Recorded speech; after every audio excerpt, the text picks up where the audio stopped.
Hello, everyone, and welcome to The Goodbye, a new podcast from Harper's BAZAAR where we invite celebrities, designers, models, and tastemakers to talk shop, what they buy, where they got it, and why it matters. Hi, I'm Lynette Nylander, Executive Digital Director of Harper's BAZAAR. And I'm Leah Chernikoff, the executive editor at Harper's BAZAAR, and this is The Goodbye. Our final guest for our first season of The Goodbye is someone whose influence can be felt in the very fabric of our culture. During her tenure as president and executive creative director at J.Crew, she became known as the woman who dressed America. In her post-J.Crew life, she has launched a beauty brand. She is currently a beloved cast member of The Real Housewives of New York, where she has brought her own brand of New York smarts and fashion savvy to the series. In a sea of sparkling gowns, she wore jeans, she's wearing jeans right now, to the reunion peeps, which was a franchise first. Please welcome to The Goodbye. We are so happy to have you, Jenna Lyons. Yay! Thank you. I'm honored to be your final guest for your first season. Final guest. First season, and I can't think of anyone better because you've got the style DNA, the way to put an outfit together down. Well, how would you describe your shopping philosophy? Like, how do you go out into the world and bring back treasures that you love? I don't love online shopping because to me, so much of what I love about clothing is you can't really feel fit and you can't feel fabrics in the same way you can in real life. And there's nothing better than like putting something in a dressing room. You know that feeling when you come out and everyone looks at you and they're like, yes, you know it. And I do think that I understand online shopping and what it does, but it takes away a little bit of the magic and the experience and the appreciation for the clothing. And I do like that you can buy anything anywhere, but I don't know. I really want to touch and feel. Yeah. Will you tell us a little bit too about your approach to style? Like every day when you go out in the world, how you use clothes to tell your story or to be who you want to be in that moment? I mean, I've always thought of clothing as a little bit of an armor, in which case it can be a point of vulnerability. If you're feeling hot and sexy, then maybe there's fewer clothes or more reveal. Or if you're feeling like you need a little bit of, I don't know, armor or something to give you distance. What's interesting to me is that, you know, I've had a big shift in my approach to clothing since coming out as not straight anymore, gay. And what I realized is that the more I dressed for a man, the less attracted they were to me. And the more I dressed for women or like myself, the more attention I got from men, which I'm very surprised by, is completely different than what I would have expected. That is such a interesting observation. I once was wearing like a Batsheva dress, which is a New York brand. It's very demure, it's covered up. Conservative, I guess. And it's not like figure hugging at all. I got hit on the most. Were you just like really feeling yourself in it? Because that has to be part of it too, right? Do you feel more comfortable? I think that this is my belief, and it could be completely wrong, but I think there's a telegraph that comes across when you are dressing to like get a man's approval. I find I settle in, and I'm not trying to get a date. I'm not trying for anything. I'm not trying to get your attention. So I can just have a conversation. And I think it shifts the dialogue and shifts the actual like force field.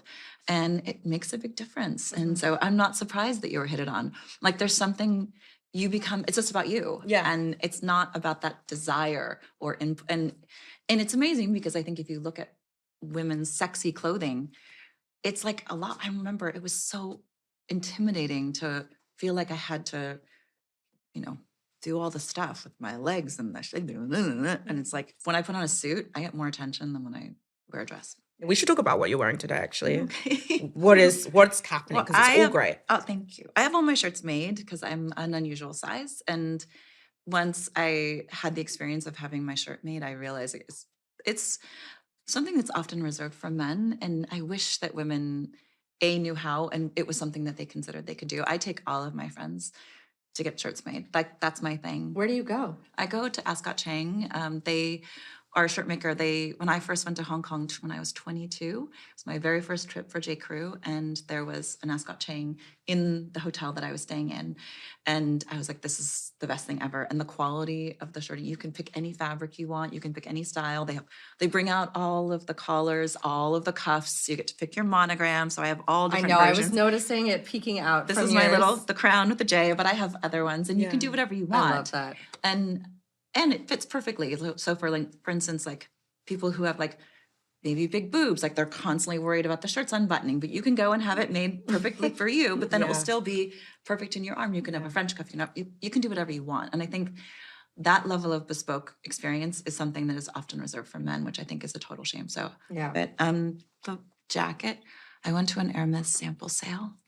I've never been to an Hermes sample sale in my life. And this year I had a big sale of my own. And so I got on a list of sample sales, which I was insanely excited about. Have you ever been to the Hermes sample sale? I have not. I missed it this year. I thought about it too, but I didn't. We did do our damage. It's like, you walk in, they gave you a glass of champagne. There's classical music playing. Martha Stewart is over here looking at the cashmere. I'm like, how have I never been to this before? Right. Yeah. It's an experience. Yes. I loved it. Anyway, so I, of course, went to the men's section. So it was marked down from some stratospherical price to a less stratospherical price. Right.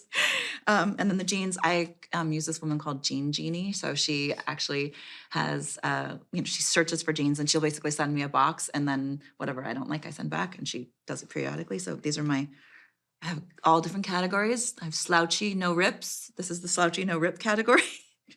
The tie, I don't know, I have 8 million ties. I don't know where this is from. Oh, Drake's, which is also a men's company. Yep. And I think that's it. I'm not where, the loafers are the Row, and the socks are Tom Brown. I think that's it. And the glasses? Oh, Dita. This is from, these are glasses that I've been wearing for 100 years, but they stopped making them, and everyone would ask me where I got them. And so I finally was like, can you guys please just remake them? So if you would like to get a pair, they just launched. You can get, this is a special color.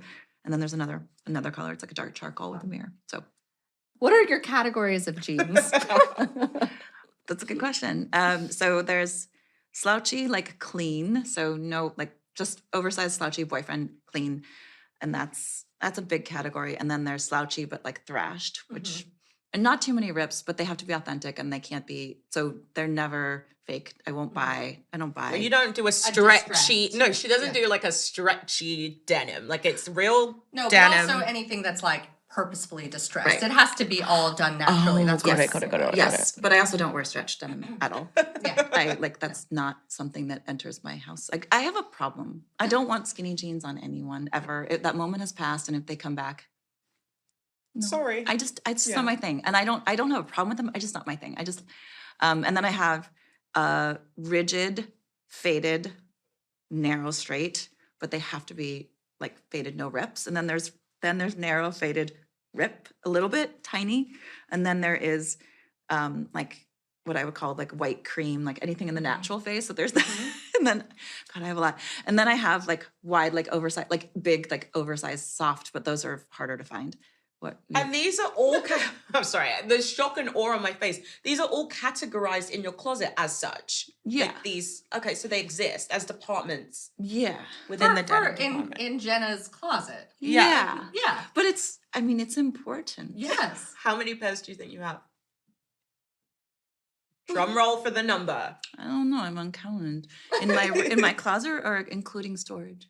Oh my God. Yeah. We have to do two numbers. I mean, easily like 65, 80, somewhere between there. In your closet right now. In my closet right now, probably 40, and then between storage, because sometimes they like a fit you're over it, because like there's high waisted. Before I was wearing things that were a little more slouchy, but there's definitely high waisted clean. I have high waisted, a little bit faded. I have high waisted black, high waisted white. Like, do you do dark denim ever? Not as much. Dark if it's real. If it's if it's just rigid clean. Yeah, that's the rigid clean. Okay. It's Japanese APC or vintage Levi's, and that's kind of it. Okay, that's what I was going to ask too. The Japanese make denim like an art form. Yeah. It's masterful how they do it, and the selvage and the way that they can tailor them and cuff them. I went to Japan and had a pair of jeans tailored, and it's really like an eye-opening experience. You're like, oh, this is what it should be like. Well, sadly, they bought all the machinery from the United States. Like, we let this whole tradition go. It's so sad to me, because all of those selvage machines were from the United States. I know. There you go. I know. I don't know what we were thinking. Knowledge. You don't just get a podcast, folks. You get an education. That's right. I don't know that. That's all I got. No, there will be more. I think, like, it's really interesting you bring up denim because I think about you. If I close my eyes, I think about you, and I think about your iconic style moments, whether it be the denim jacket with the pink silk skirt. That was the Met Gala moment. Yeah. That I think about, of course, you at the Real Housewives, Real Housewives of New York reunion for the new RHONY, because it was the first mouthful. of the new RHONYs, and you're wearing jeans, and that was controversial because it was jeans. I had no idea. If you look at the very first season of The Real Housewives, they're sitting in a backyard in Orange County, and they're all wearing like bell-bottom jeans. So like, let's not forget where we came from, folks. Like, it has shifted over time, but like, things can change. You're just returning to the housewife roots. Right? I was like, I'm taking it back. It was amazing to me the way people responded. Like, if we were like, you know, this is not appropriate. And I was like, who wrote the rules? Like, I said, you want me to wear a sequin dress? I don't think that's why they hired me. Yeah. Housewives have taken on, like, it's a real specific kind of look. Yeah. And you stayed true to your style in a way that was like, it was really kind of singular to watch in context. And I wondered how you approached it when you decided to go on it and decided what you were going to wear for the camera. Well, I mean, it's an interesting question. And I think it wasn't that, I think they were very clear to me. They're like, listen, we're asking you, they wanted to do something different. They didn't want to create another version of what had been. And they were like, listen, we would like to have a more diverse visual for people. And also we would like the show to reflect New York. And so I think, you know, the show up until then hadn't really been that. It had been, you know, all a very similar age, all white, all kind of similar dress. Yeah, as even well. geography. They all Exactly. lived They in all the lived side. uptown. Yeah. And so they were like, okay, we would like to have someone who is, you know, Hispanic. We would like to have someone who's gay. We would like to have someone who's younger, older, like all of that. And so it was clear to me that the idea was like, we want you to be yourself. So I didn't feel the pressure to dress like someone else. I don't want to wear head to toe sequins. And, you know, they would always ask me what my outfit was ahead of time. Like, we'd like to plan. And I'm like, I'm sorry, I don't really plan my outfits ahead of time. I'll just decide the morning of. And they're like, you're not going to plan an outfit? I'm like, I'm not really great at planning outfits. Not my forte. And so it was this constant, but I realized that by not planning and not telling them, it gave me even more freedom because they always wanted to know. And I was like, yeah, no, I don't know. You're not going to. Sorry. It was actually it was easy, honestly. I mean, I never felt pressure to wear sequins.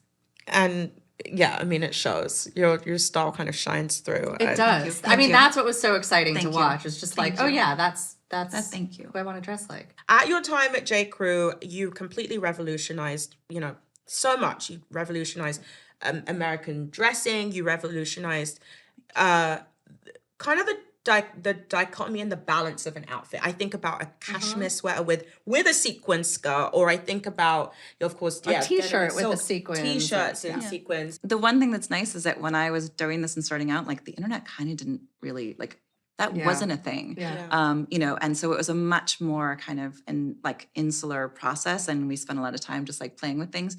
But it's funny because oftentimes it's all about mixing, and you mentioned contrast. It's not that dissimilar from like home stuff. So like sometimes it's not a physical outfit that will be inspiring. It's like a picture of someone's house and like they've got, you know, a red velvet couch with a mint wall. And I'm like, red and mint, that's a gorgeous color. Like, it's not always the thing you think. It's sometimes it has nothing to do with the outfit. And sometimes it does. Sometimes you see someone, you're like, damn. You know, like I love like old pictures of Charlotte Rampling, and, you know, like Paul Newman had like the most incredible style, and Kate Blanchett can do no wrong in my part. But there's always an element of something off and something that's not perfect. There's a lack of like American fashion is very polished, you know? People go to red carpet, have full hair and makeup and the spray tan and all the things. Yeah, it's very done. And it's very done. And there's never that thing that pulls it off. And I don't do very well in that scenario. Like, I always feel I'm never going to look perfect because it's just not who I am. So like, I kind of want to push it and make sure that it's clear that I'm not trying to be perfect. Hence the sweater and the sequins and the denim and the satin. Like, that's a little bit of an acknowledgement of like, I can't be perfect, so I'm not going to try. Well, it's pretty damn perfect not being perfect. I think you're so good at like finding that thing that just feels like you.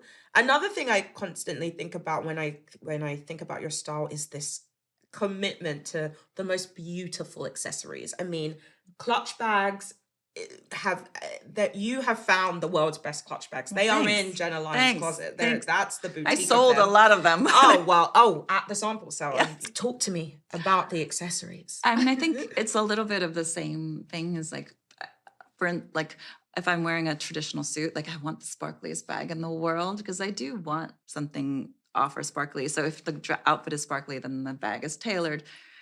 But I also like had a chance to collect them over time, and that's like that's one of the things I love about fashion is like it kind of rotates. Oftentimes, the thing that is in the back of my closet that I haven't looked at all of a sudden is the thing I can't wait to wear.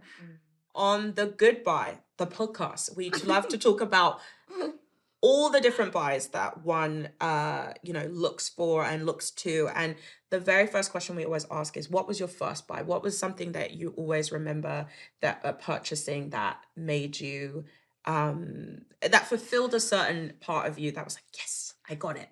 I mean, I think I have probably two moments. I think the first time I ever got like, I didn't grow up with money. My mom was a piano teacher. We didn't get like fancy. That was not in the cards. And so the first bonus I ever got, I think I got like $5,000 when I was, I don't know, 25 or something. And it was in the heyday of Marc Jacobs and those bags with the big buckles on them.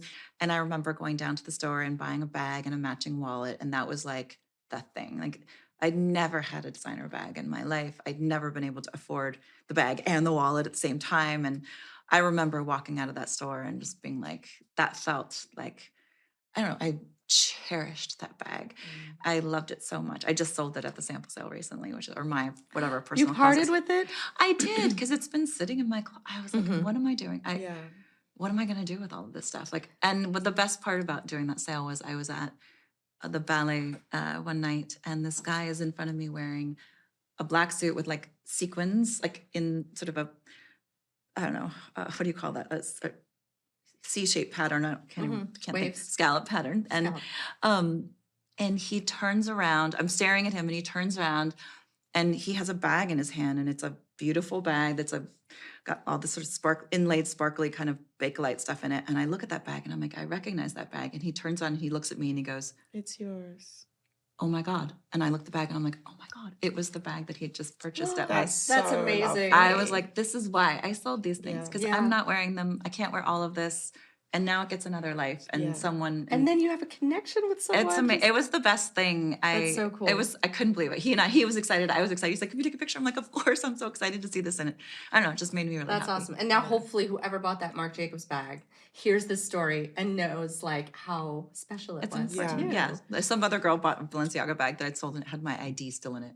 Yeah, I saw that online, yeah. And I just love this because it really kind of impresses upon, buying well. If you do buy things that are like, I think women that love fashion get a bad rap. I think we're, we just love buying. Look, these things go on and they hold value and they hold desire and people want them and it's exciting that somebody like that that bag is still interesting and Totally. comfortable to someone. Yeah. Totally. I also think there's like a sense of history and honoring like a craft. Like I agree with you. I think people get a bad rap for like collecting things. People are always like, how many shoes do you have? And I'm like, they're my friends. Yeah. But how many? I've sold quite a few, but I have easily over 400 shoes. But again, 27 years in the industry, 27 years of collecting, 27, it's like, if you wouldn't ask a photographer like how many pictures or how much film, it's like, it's part of my history. It's part of my experience. It's part of what I love. Like it is.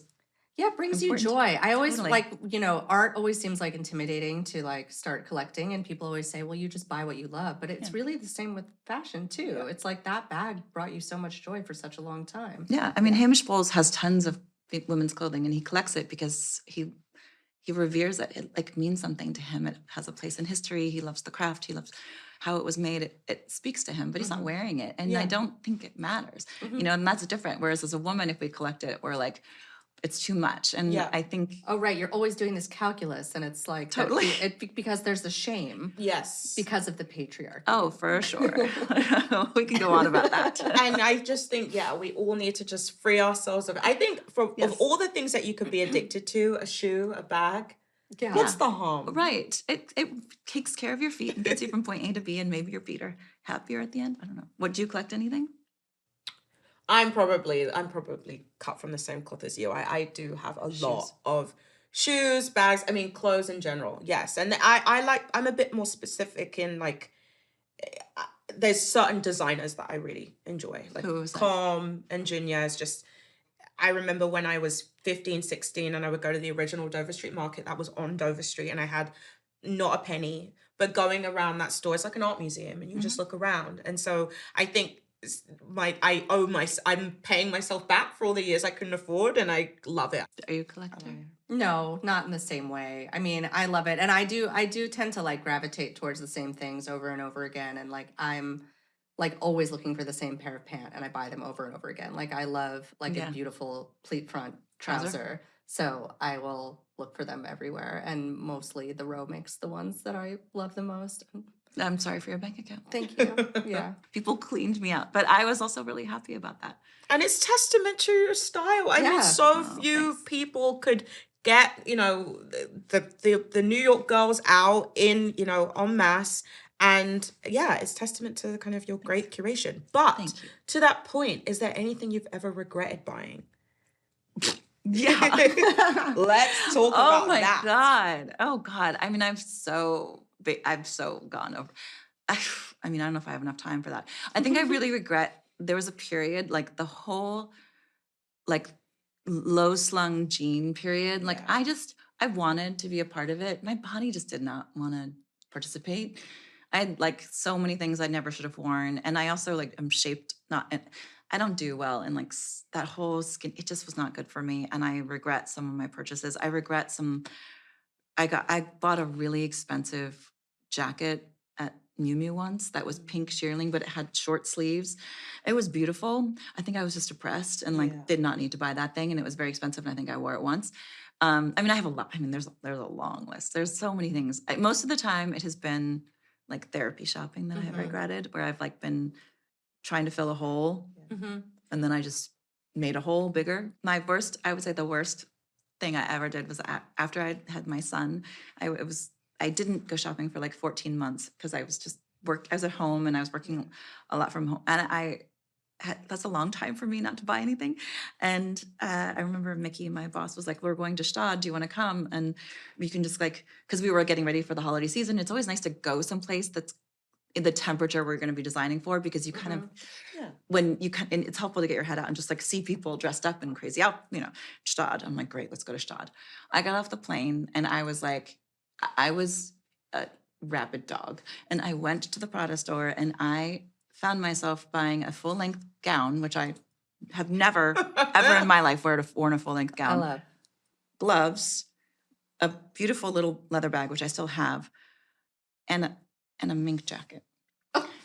I get back to my hotel room and I call my now ex-husband and he said, did you buy a car? Oh, it was like Oh, flagged. I thought on he was his gonna say credit- like, have you been like robbed? It was like flagged on the credit card or something. Yeah, well, so I made a little mistake I was just delirious and probably so excited, and I kept thinking that it was half the price, but it was actually 2 times. Euros. Yeah, I kind of got a flip, little, Euro flip. just it was a little bit of mommy brain happening there, and so he was like, "What happened?" And I was like, Mommy brain. I like that. I was, yeah. So there was that, and I came home with a lot of stuff that I really didn't need. I never wore that dress, not once. The jacket that I wore when at Solange's wedding, and that was the picture that sort of have been repeated over and over again with the shirt and the feather skirt and that little jacket. Yes. So like that got a lot of play. So I did not regret that one. They had moved the time of the wedding up an hour. Yes, I've heard about this. And we had been out, and the rehearsal dinner was the night before. Everyone, all of us, her included, had been up till 4 a.m. Right. And I remember, and our room was pitch black. And I remember hearing my phone buzzing, and I picked up the phone and I'm looking at it and I'm scrolling through, and I start to see a text from my friend Sarah, who's also going to the wedding. She's like, "Did you see the email?" And I'm like, "No." And I look at the email. It's 1:00. They've moved the wedding from 3 to 2. It's 1:00. Oh, you have 10 minutes. I threw my clothes on and put my lipstick on in the car and threw my hair. So the fact that that look has been repeated and gotten so much pickup is kind of hysterical, because it was like slapdash and run out the door. It was hysterical. Well, that's just like if you have the pieces, look what you can do. Yeah. I always say get pieces that work really hard for you, and then getting dressed in the morning is really easy. Like that's why I like love com, because it's interesting in and of itself, and then I just have to put it on, you know. That's great. Jenna, what is something that you buy on repeat? Is there anything that you have a subscription to maybe, or is there just something that you always like, a t-shirt, a hoodie? It could be something. The tailored shirts too. Yeah, the tailored shirt seems to be your repeat The tailored shirts for sure. And then there's these t-shirts from a company called Everybody World. Do you know this company? Yes, I do. They're just great t-shirts. And I have to say, like, the fabric is a little thicker, and the fit and the cut I love, and they're all made from recycled. Like, I'm just into one them. for you. I know, it is. It's a one for me. really good shape, and they're good big or small, so they work when they're bigger, and and the kids love them, and I love them, and they're kind of unisex, and I don't know, I'm super into it. They're great price. That's Totally a good down. tip. We were going to ask before when we were talking about your shirts, like about getting clothes made for you, and what that's come up a lot on this podcast, of like how special that is and why it's meaningful. I think there's this. For some reason, I think, again, it's only been relegated to men. Like, having something made for you bespoke is something that was always offered to men, and it used to be something that women were, had access to as well. Yeah. And ready to wear has sort of changed the landscape. And it's interesting because women in and of themselves, if you look at, like, I remember from my days at J. Crew, like, imagine you are making a garment and you have to fit someone who is in a size 00 and someone who is, busty and completely like curvy, but you're fitting one garment, you're styling one garment, you're making one garment, and then you're grading it up or down. 100%. And the fact of the matter is that just doesn't really work that way. It's very hard. And so inevitably, you're having to carve out the edges. You're having to make things not as specific or really directly devoted to one type or the other, because you have to do the middle. And so particularly for people who are very straight or who don't have like a normal body, like, and I say normal meaning what the industry says is, Right. I think you don't necessarily get to, and the best way I can describe it is like there's this idea of fit and style. And I talk about this all the time because people don't really understand. Like, imagine you have a bunch of jeans in your closet, and some of them, they all fit you. Yeah. But the cut is different. And some of them you feel great in, and some of them you don't. Yeah. And so cut and fit are two slightly different things, and you can't necessarily have them really optimized for yourself unless you get something made. And once you do that, you really see the difference in how it makes you feel. Like, I want my sleeves to hang out underneath my jacket, but my arms are long. I cannot buy a shirt off the rack unless I buy men's, and then the neck is huge and the armhole's huge. But I don't want a huge armhole because I want to put it under my Celine jacket and the armhole is this big.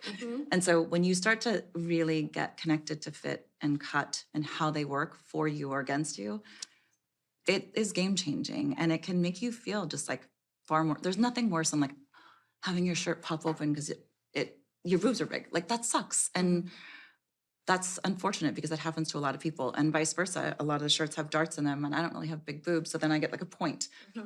And so being able to have something made for you, I don't know, there's something really, it makes you feel special. Yeah.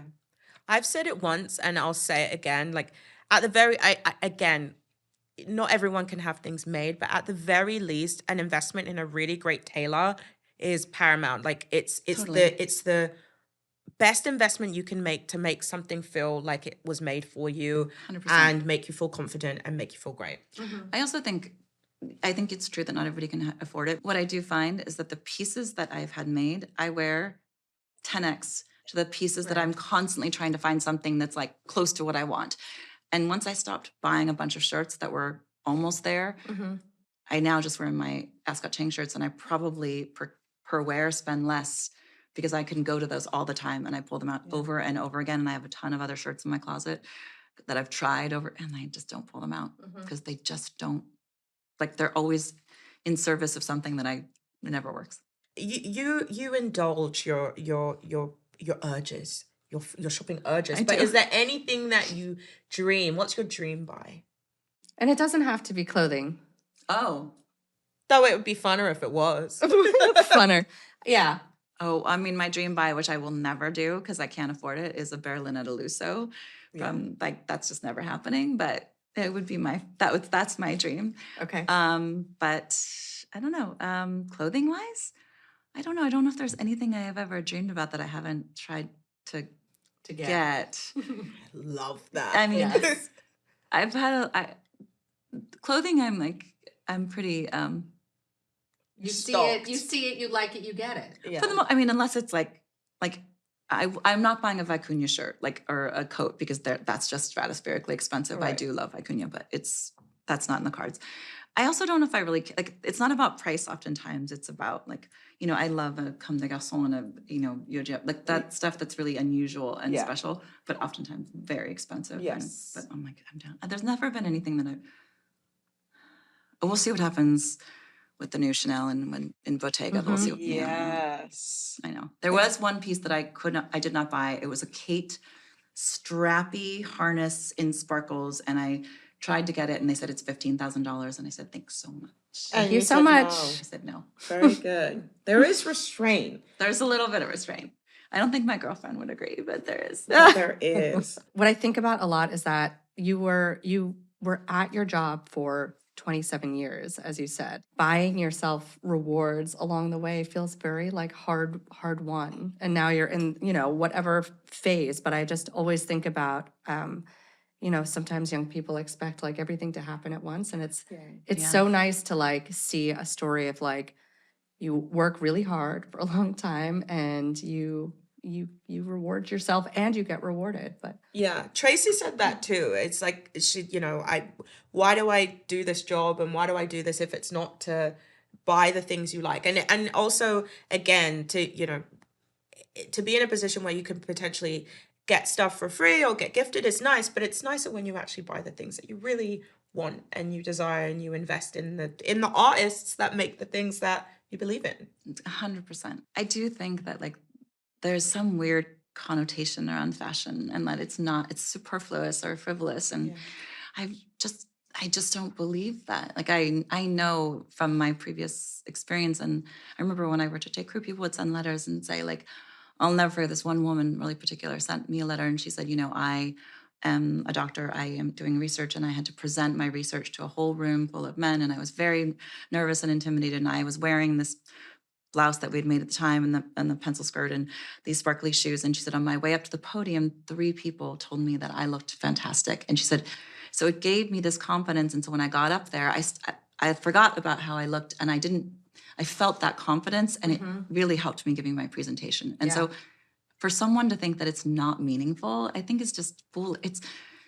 It's why, when you go into a hospital and someone like does your nails and brushes it's like, it makes you feel good. Feeling like you're projecting a positive energy or strength or visual is like important and it's not frivolous to me at all. right. Yeah. It's honoring yourself. Yeah, it's care. Yes. Yeah. I agree. And one thing I like that you said before about not being perfect and wanting to like sort of make that intentional is I also think that's a nice message to send out too, is like perfection is not, it's intimidating. yeah, and it's not really achievable. So let's embrace We all being have different imperfect. versions of what we want to look like anyway. Like I'm not as attracted to perfection or like polish.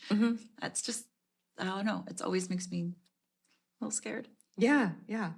Oh, so the final question for the final question on the final episode of season 1 of The Goodbye is, what is your most recent goodbye? Oh gosh, I have to Like think in the about past that. couple weeks. My most recent in the past couple of weeks.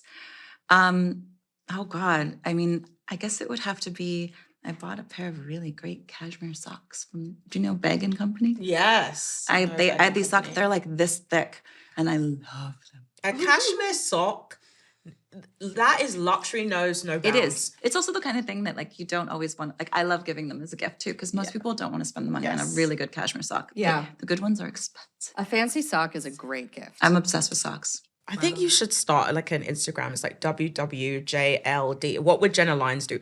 The socks, the jackets, the shirts, the everything. God. We Jesus need it. The and Jenna. jeans, Yeah. because you have Okay. all the answers. Jenna Lyons, thank you for being the best final guest of season 1 of The Goodbye that I could possibly think of. Thank you. Your star rocks, it always has, Thank you. and it's this kind of insight and knowledge about fashion that you just you can't, you just know it. And Thanks. it's great. Thank you. I'm honored. Thank you for having me. This was Harper's Bazaar's The Goodbye. Goodbye. Goodbye. Goodbye.